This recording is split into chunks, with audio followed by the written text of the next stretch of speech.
The chilling mystery surrounding the tragic fate of Lacey Fletcher is one that'll haunt your thoughts long after you've heard it. A life so filled with neglect, so devoid of basic human compassion, that it leads to a horrifying demise embedded into a couch for over a decade.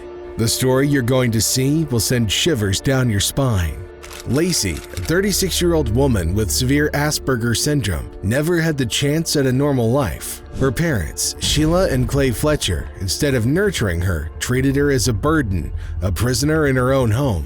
While they played the role of model citizens in their small Louisiana town, attending church regularly and being involved in community activities, behind closed doors, they were far from the loving parents they portrayed.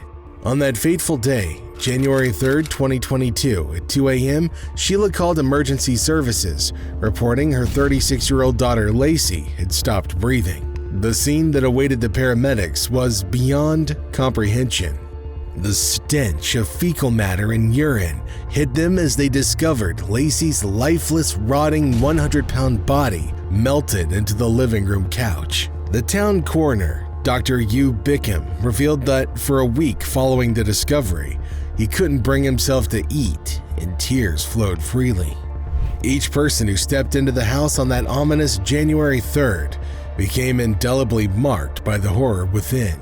Dr. Hugh, reflecting on 6 years of experience as physician in East Valencia Parish, declared it the most distressing scene that he'd ever encountered. Now, I've been a sheriff for 6 years, and I've had a lot of things happen in East Valencia Parish, but this type of scene is by far the worst. Lacey didn't just stop breathing that day. She'd stopped living years ago. When found by paramedics, she was somehow fused with the living room couch. Her skin had melted into the fabric, and Dr. Bickham concluded that she hadn't moved for about 12 years.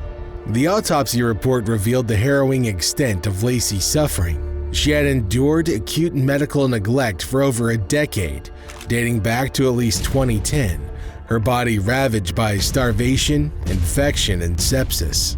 The couch she was found on was filled with waste, and her skin bore the marks of chronic malnutrition and immobility. All the while, her parents went about their lives oblivious or indifferent to their daughter's agony and suffering.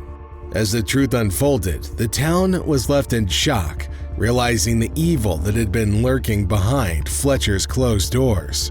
But how did it come to this? Lacey, once described as sweet and kind, was pulled out of school by her parents in her teens at around the age of 14, isolated from the world around her. Despite being known as vocal and outgoing in her earlier years, she became less interactive as a teen. One of her former school friends said, "Lacey Fletcher was one of the sweetest people you could ever meet who welcomed friendships. I remember her as a sweet, kind person. She was one of the first people that I was friends with when I started school, and she was already there. She was thoughtful. Just sweet is the word that I kept coming back to. There wasn't a bad bone in her body." Her neighbors also noted the change, describing her as different and not as mature as other kids her age. One of the neighbors said she became different. She just didn't see things the way a lot of other kids did. I last saw her around 15 years ago, like my dad. I wouldn't say I was a particular friend. She'd hang out with my younger brother sometimes, but she was definitely different from other kids her age. She was smart. She was smart as hell. But I guess the best way to put it is that she wasn't as mature as the rest of us. As her autistic behaviors worsened, she became increasingly withdrawn, confined to the couch where she spent her final years. Some reports suggest that she may have suffered from locked-in syndrome, unable to move but fully aware of her surroundings. Others dispute this claim, but regardless, the result was still the same: a life of unimaginable suffering at the hands of those who should have protected her. On a Monday, January 3, 2022, Sheila and Clay Fletcher called 911 after returning from a weekend getaway, leaving Lacey alone without food or water for 3 days. This wasn't the first time they abandoned her during their weekend trips. Lacey had been in a state of near starvation for years. When Sheila and Clay were arrested, they showed no remorse. Sheila even claimed to care for Lacey's sores, But in reality, Lacey was covered in waste, found even in her ears and her mouth, leading to her death from sepsis. Surprisingly, the Fletchers were released on $300,000 bonds within 36 hours. Strangely, the rest of their home was tidy, creating a stark contrast for the horror found within. On May 2, 2022, Sheila and Clay faced trial for their daughter's death.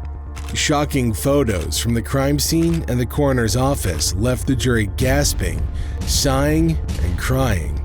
Despite an initial charge of manslaughter, the jury found Sheila and Clay guilty of second-degree murder. Their lawyer attempted to reduce the charges to manslaughter, claiming the couple didn't want to relive the pain of losing a child through the media. They portrayed themselves as victims, despite being solely responsible for Lacey's death. In a disturbing turn, Lacey's parents argued that she was mentally sound and chose to remain on the couch. Accusing your child of willingly and knowingly rotting on a sofa is unfathomable. They had 12 years to seek help for her deteriorating condition, yet they chose to neglect her. The stench in the house was so unbearable that even the floorboards under the sofa had begun to decompose. The coroner expressed the unforgettable horror of the scene.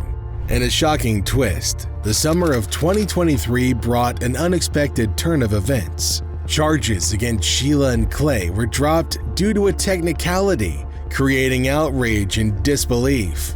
Initially, they faced second-degree murder charges. However, these charges were dismissed by a judge due to conflicting language, but were later reinstated by a grand jury. The legal proceedings took a turn as the charges were eventually reduced to manslaughter. The defense, led by attorney Stephen Moore, asserted that the couple genuinely cared for their daughter and had no intention of causing harm to Lacey. Moore emphasized the deep love the Fletchers had for Lacey and portrayed them as devoted parents who faced a tragic outcome. Supporters of the Fletchers gathered at the courthouse during these proceedings. On the other side, the prosecution enlisted victim advocate Dana Levet to stand in support of Lacey. Levet expressed deep concern over the conditions in which Lacey lived for years and questioned why the Fletchers, especially Mrs. Fletcher with her resources, didn't seek help when it was readily available. Sheila Fletcher, who held a position as a former alderman in the town of Slaughter, resigned from her post following her daughter's death. The district attorney's office is pushing for the maximum sentence of 40 years. The sentencing hearing is scheduled for March 20th, 2024. As we reflect on this tragic story, let us not forget Lacey, an innocent soul whose life was cut short by unfathomable cruelty. Let us honor her memory by raising awareness of the signs of neglect and abuse, and by speaking out for those who can't speak for themselves. And may we never turn a blind eye to the suffering of others, otherwise we'll allow such horrors to happen again. Thanks for joining me on this journey today. If you found this video informative, then please consider liking and subscribing to our channel. And remember, if you ever see something that doesn't seem right, don't hesitate to reach out for help. You could be the difference between life and death. Together, we can all make a difference.